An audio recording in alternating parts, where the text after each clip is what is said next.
দর্শক, বান্দরবানে এই মুহূর্তে কথা বলছেন সেনা প্রধান, সরাসরি চলে যাচ্ছে সেখানে। কর্মকাণ্ডের জন্য তারা যে সমস্ত মূল ঘাঁটি তৈরি করেছিল বাংলাদেশের ভিতরে, সবগুলোই আমরা দখলে নিয়েছি এবং তাদেরকে কিন্তু আমরা বিতাড়ন করেছি। তারপরে তারা শান্তি আলোচনার ছত্রছায়ায় ধীরে ধীরে সন্ত্রাসী কর্মকাণ্ডে লিপ্ত হয়েছে, চুরি, ডাকাতি, ছিনতাই। তো যাই হোক, যখন তারা তাদের উদ্দেশ্য জাহির করে ফেলেছে, আমরা এখন সরকারের ওভারঅল স্ট্র্যাটেজি, মানে সামগ্রিকভাবে যেভাবে সরকার এটা চিন্তা করেছে, বাংলাদেশের সরকারের সমস্তগুলো অর্গান, আমাদের সেনাবাহিনী, বিজিবি, র্যাব, পুলিশ এবং অন্যান্য ইন্টেলিজেন্স অর্গানাইজেশন সব সমন্বিতভাবে আমরা এই পরিস্থিতির মোকাবেলা করি। বাংলাদেশ সেনাবাহিনীর যে দায়িত্বগুলো পালন করা, বিশেষ করে যৌথ অভিযানে নেতৃত্ব দেয়া, সেইগুলো আমরা অত্যন্ত পেশাদারিত্বের সাথে করতে পারবো বলে আমি দৃঢ়ভাবে বিশ্বাস করি। আমাদের অলরেডি পরিকল্পনা অনুযায়ী কার্যক্রম শুরু হয়ে গেছে। কিছু কার্যক্রম দৃশ্যমান, কিছু কার্যক্রম আপনারা দেখতে পাবেন, বাট এর ফল আপনারা সময় মতো পাবেন ইনশাআল্লাহ। আমি আপনাদের মাধ্যমে নিশ্চিত করতে চাই যে আমার কাছে মাননীয় প্রধানমন্ত্রীর নির্দেশনা খুবই পরিষ্কার। বাংলাদেশের জনগণের শান্তির জন্য, বাংলাদেশের সার্বভৌমত্বের জন্য যা করণীয়, মাননীয় প্রধানমন্ত্রীর কড়া নির্দেশ, সেটাই করতে হবে এবং ইনশাআল্লাহ আমরা সেটা বাস্তবায়নে সক্ষম হব বলে আমরা দৃঢ়ভাবে বিশ্বাস করি।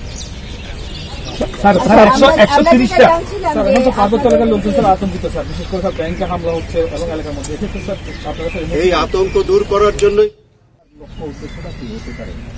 সেটা তারাই বলতে পারবে, আমি এক্স্যাক্টলি জানি না কেন সরে যেতে চাচ্ছি, বাট এই বিষয়ে যখন ফার্দার আমাদের কাছে আরো ইনফরমেশন থাকবে তখন অপারেশনের পাশাপাশি কি স্যার একটা মৈত্রীর মহাসম্মেলন করা যায় কিনা বিভিন্ন জাতিগোষ্ঠীকে নিয়ে? স্যার, আচ্ছা, আরেকটা বিষয় যে টিএনএফের বিষয়ে বলা হচ্ছে আশেপাশের দেশ থেকে তারা সহযোগিতা পাচ্ছে বলে, এ ব্যাপারে আমাদের মাননীয় মন্ত্রী মহোদয়গণ কালকে বক্তব্য দিয়েছে, আপনারা শুনেছেন এবং ওটার থেকে আপনারা আমাদের এখানে কিন্তু আমি একটু আগে বলেছি এটা সমন্বিত একটা অপারেশন চলছে। এখানে আমাদের অসামরিক প্রশাসন কাজ করছে, আমাদের আইন শৃঙ্খলা রক্ষাকারী বাহিনী কাজ করছে, ইন্টেলিজেন্স কাজ করছে। আমরা কিন্তু যার যার একটা ক্ষেত্র আছে, আপনাদের যে সমস্ত জিজ্ঞাসা যে ক্ষেত্রে কনসার্ন তাদের কাছ থেকে এটা জানবে,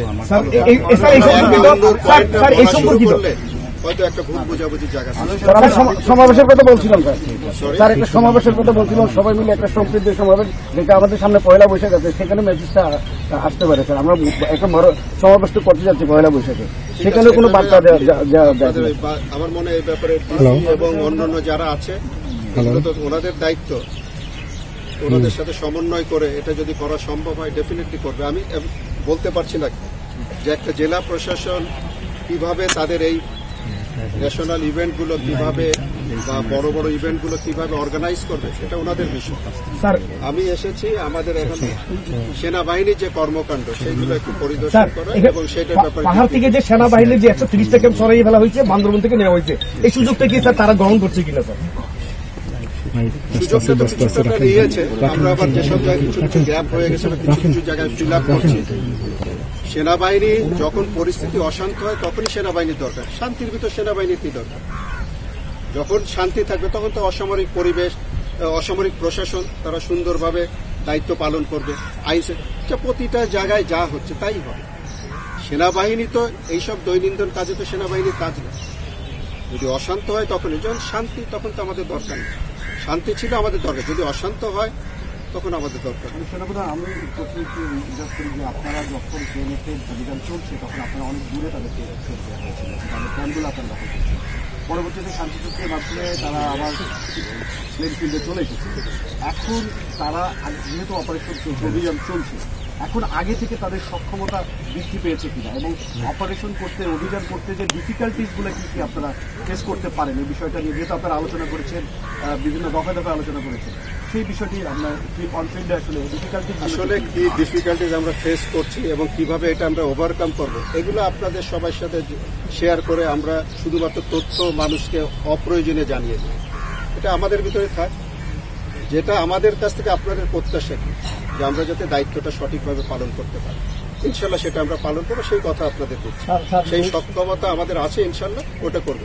কিভাবে করব, কোন সময় করব, let it remain with us. Sorry, এখনো পর্যন্ত আমার কাছে কোনো তথ্য আসেনি। 2টা অস্ত্র কালকে উদ্ধার করেছে, সেগুলো ওইগুলোর কিনা সেটা আমি জানি না, এবং আমার মনে হয় যে ওটার প্রক্রিয়া চলছে, ইনশাল্লাহ উদ্ধার হবে। আমরা কি আজকে থেকে স্যার কম্বিং অপারেশন বলতে পারবো স্যার? আর আজ থেকে কম্বিং অপারেশন শুরু? কম্বিং অপারেশন শুরু হয়ে গেছে, মোটামুটি অপারেশন আমরা করছে, এটা আমাদের সমন্বিতভাবে চলছে। আমি বলেছি যে সবকিছু আপনারা চোখে দেখতে পারবেন না, এখন কিছু কিছু দেখবেন, কিছু দেখবেন না। আমরা তো সব দেখিয়ে করলে তো মানে সবাই যে মানে আমরা যাদের বিরুদ্ধে অপারেশন করব তাদের কাছে তথ্য চলে গেলে অপারেশন আমাদের জন্য ডিফিকাল্ট হবে। আপনারা, আমি শুধু এইটুকু বলার মূল মেসেজটা হলো যে একটা পরিস্থিতির সৃষ্টি হয়েছে, যেটা আপনারা জানেন। সেই পরিস্থিতি মোকাবেলার জন্য সরকারের একটা সমন্বিত ওভারঅল স্ট্র্যাটেজি আছে। সেই স্ট্র্যাটেজির ভিতরে থেকে বাংলাদেশ সেনাবাহিনী তাদের প্রদত্ত দায়িত্ব সঠিকভাবে পালন করবে, এবং সেই পালন করতে যা যা প্রয়োজনীয় এই স্থানীয় এখানকার আমাদের কমান্ডারদের দরকার সেনা সদর থেকে, সেইগুলো সব সমন্বয় করতে আমি এখানে এসেছিলাম। সমন্বয় হয়েছে।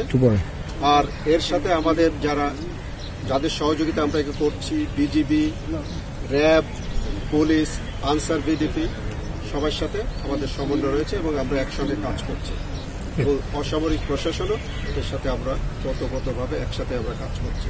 এটা কোনো আইসোলেটেড কোনো এফার্ট না, all is a concerted effort as directed by the government.